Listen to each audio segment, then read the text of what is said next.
және Instagram парақшаларына тіркеле кетіңіз. Мына сөзбен басталған дұға міндетті түрде қабыл болады. Алғашқы мұсылмандардан болған Саад ибн Абу Уаққас радиаллаху анху былай дейді.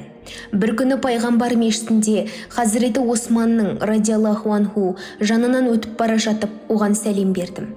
Алайда Осман жүзіме қараған күйі сәлеміме жауап бермеді.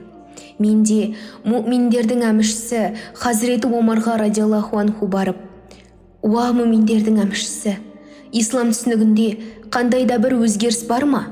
деп сұрадым. Бұл сұрағымды 2 рет қайталадым.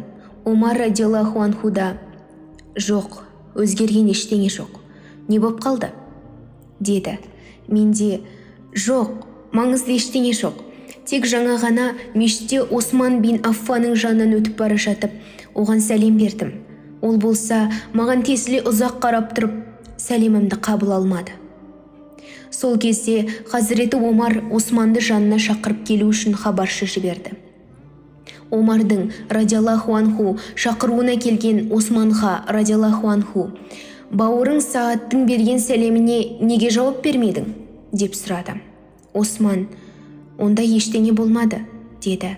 Сол кезде менде: «Жоқ, Осман сәлеміме жауап берген жоқ» деп сөзге араластым.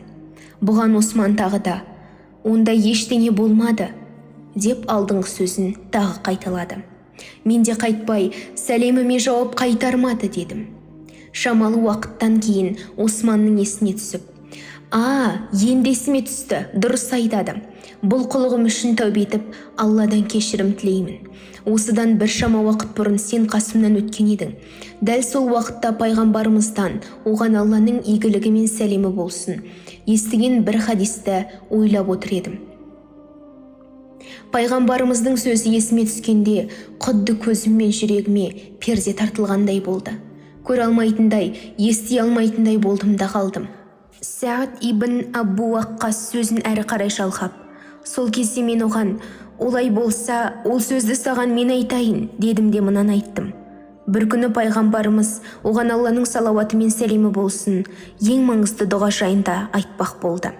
Сол сәтте бір бәдәуи келе қалды да, пайғамбарымыз, оған Алланың салауаты мен сәлемі болсын, соның шаруасымен сөйлесіп кетті. Содан соң Аллах елшісі, оған Алланың салауаты мен сәлемі болсын, орнынан тұрып, үйіне қарай бет алды. Мен де артынан ілесіп бардым. Үйіне жақын қалғанда, кіріп кетеме деп, аяғымды дауыс шығара баса түстім. Мұны естіген пайғамбарымыз, оған Алланың салауаты мен сәлемі болсын, кері бұрылып: «Кімсің? Сенбісің Абу Исқақ?» деді. «Я, менмін, уа Алланың елшісі». «Аманшылық па? Не боп қалды?» «Аманшылық, тек бағана бізге маңызды бір дұға жайында айтпақ болған едіңіз. Алайда әлгі бәдәуи келіп сіздің сөзіңізді бөліп кетті де, сөзіңізді бітіре алмадыңыз» дедім. «Я, айтпақ болғаным Юнус пайғамбардың алейхиссалам балықтың қарнында болған кезінде айтқан дұғасы еді. Ол: «Уа Аллах, сенен өзге ешбір құдай жоқ, өзің барлық кемшілік атаулыдан пәксің. Шынында мен өзіме зұлымдық еткендерден болдым» деп дұға еткен.